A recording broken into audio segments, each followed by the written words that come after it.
किस्त नंबर 9। दोस्तों, शुरू करने से पहले चैनल को लाजमी सब्सक्राइब कर लें। इतनी देर में मेरा खाना भी खत्म हो गया तो मैंने उसे कहा, अच्छा चलो ये बर्तन नीचे रख कर आओ। तो वो बर्तन लेकर चली गई और थोड़ी देर बाद वो वापस आई मेरे रूम में और मेरे पास आकर बैठ गई। मैंने बाकी सबका पूछा तो उसने बताया, खाला, माँ और भाभी नीचे बातें कर रहे हैं। फिर मैंने उसे पूछा, समरीन, हमारे बीच जो कुछ भी हुआ है, तुम उससे खुश तो हो ना? तुमने सब अपनी मर्जी से किया ना, या फिर भाभी के फर्ज करने पर? तो वो बोली, नहीं भाई, सब मैंने अपनी मर्जी ही से किया। शायद ये हर लड़की के साथ होता है कि जब वो एक बार तो इसके बाद इसका मर्द से दूर रहना नामुमकिन होता है। बल्कि मैं तो खुद को बहुत खुश नसीब समझ रही हूं कि मैं घर की चार दीवारी के अंदर ही मुतमईन हो जाया करूंगी। ना बवाए फ्रेंड बनाने का झंझट, ना कोई टेंशन। और साथ ही हंसने लगी। फिर वो बोली, भाई कोई अच्छी सी बलो मूवी है? मैंने कहा, हाँ हैं बहुत सी।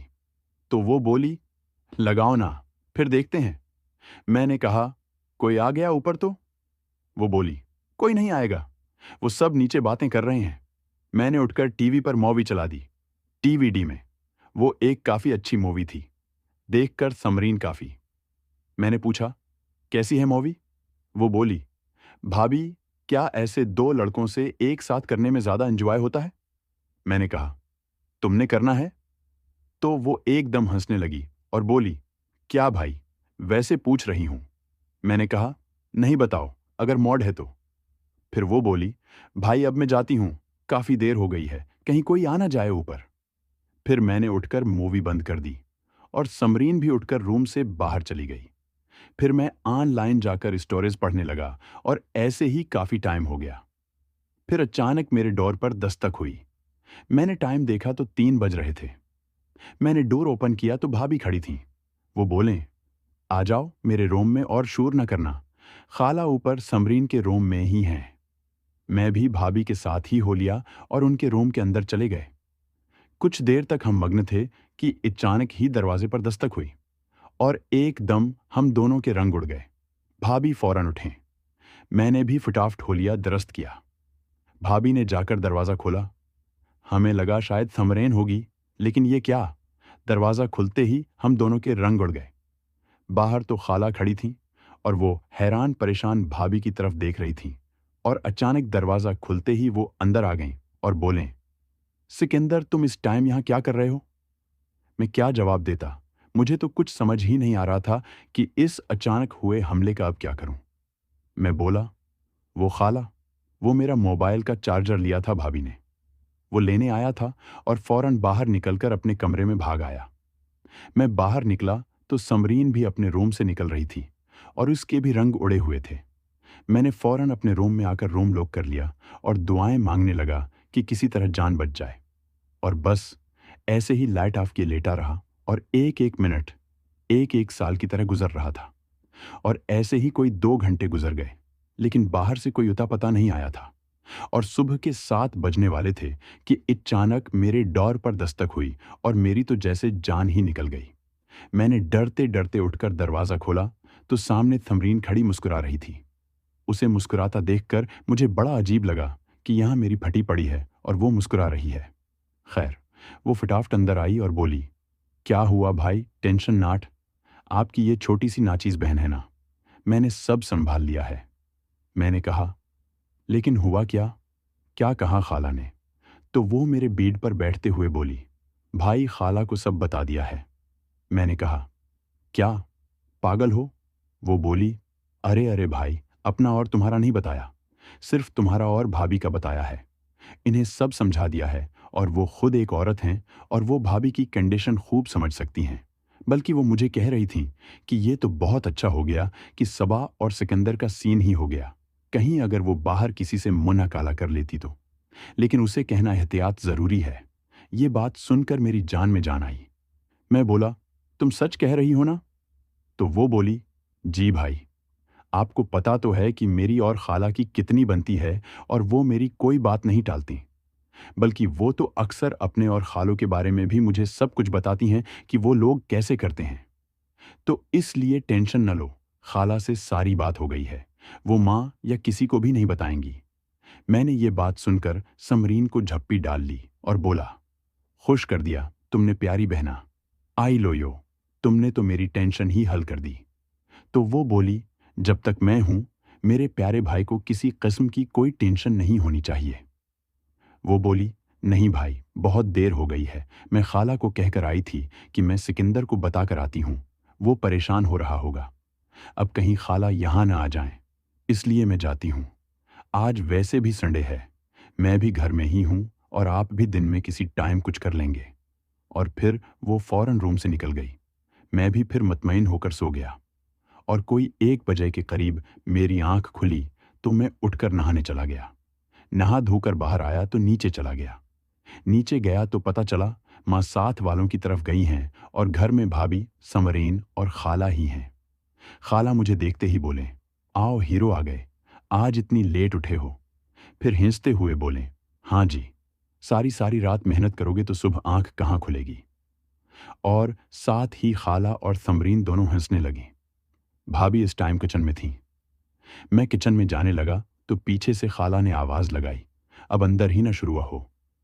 मुझे खाला की बातें सुनकर बड़ी शर्मिंदगी हो रही थी। खैर, मैं किचन में चला गया तो अंदर भाभी कुछ बना रही थी। मुझे देखकर शर्माते हुए कहने लगे, आइए सरताज, क्या खाएंगे। और मुझे भी हंसी आ गई।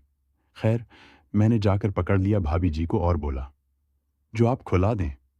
थोड़ी देर ऐसे ही हम दोनों खड़े रहे।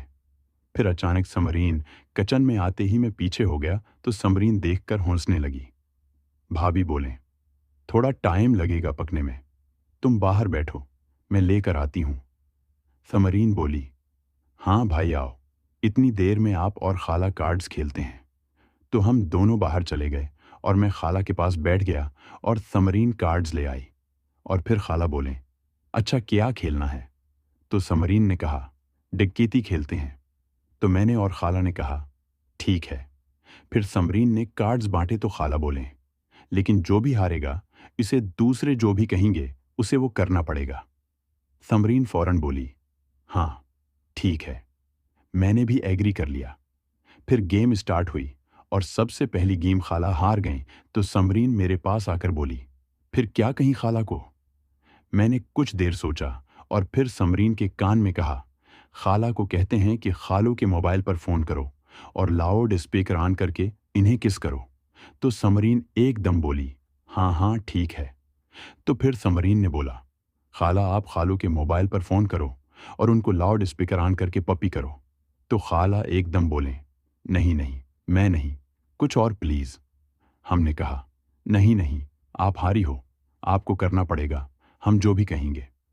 तो थोड़ा फोर्स करने के बाद खाला मान गई और खालू को फोन मिलाया और लाउड स्पीकर ऑन किया। खालू ने हेलो बोला तो खाला बोले, अच्छा कहाँ हैं आप। तो वो बोले, कुछ काम कर रहा था। तो खाला ने एकदम जोर की पप्पी की और बोले, मैं आपको मुस्कर रही थी। खालू एकदम हैरान होकर बोले, खैर है ना, आ जाऊंगा कल तक, आज की रात गुजार लो, कल सारी कसर निकाल दूंगा। साथ ही खाला एकदम पजल हो गई और बोली, अच्छा फिर बात करती हूं, और बंद कर दिया फोन। हमने बोला, वाह जी वाह खाला जी, क्या बात है, अब कल बच के रहना खालों से। तो वो भी हंसने लगी। फिर दोबारा गेम स्टार्ट हुई तो इस बार में हार गया तो खाला बोले, अब हाथ आए ना बेटा, और फौरन थमरीन के कान में कुछ कहा तो दोनों हंसने लगे। खाला बोले, चलो उठो और सबा को पपी करो। मेरे तो पांव के नीचे से जमीन निकल गई। मैं बोला, नहीं नहीं।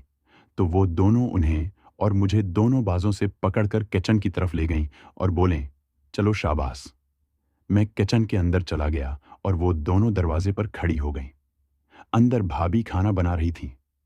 मैंने अंदर जाते ही फौरन भाभी को पकड़ के अपनी तरफ।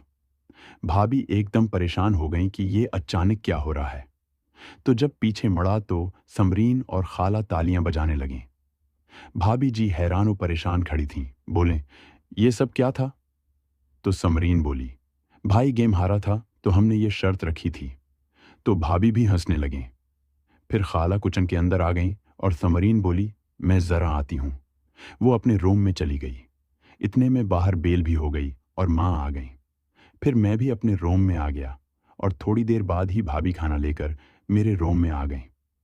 मैंने खाना खाया और अभी नीचे जाने ही वाला था कि खाला मेरे रूम में आ गए। बोले, चलो भी जाना है फैसलाबाद। मैंने कहा, क्यों, क्या हुआ? वो बोले, उनकी सास की तबीयत खराब है। वो भी फैसलाबाद में ही रहती हैं, लेकिन अलहदा घर में। तो खालों की कॉल आई थी कि तबीयत काफ़ी खराब है, अभी चली जाओ। फैसलाबाद का लाहौर से कोई 2.5 घंटे का रास्ता है। मैंने कहा, अच्छा चलें आप। दोस्तों, मज़ीद देखें किस्त नंबर 10 में। इसके लिए चैनल को लाजमी सब्सक्राइब कर लें।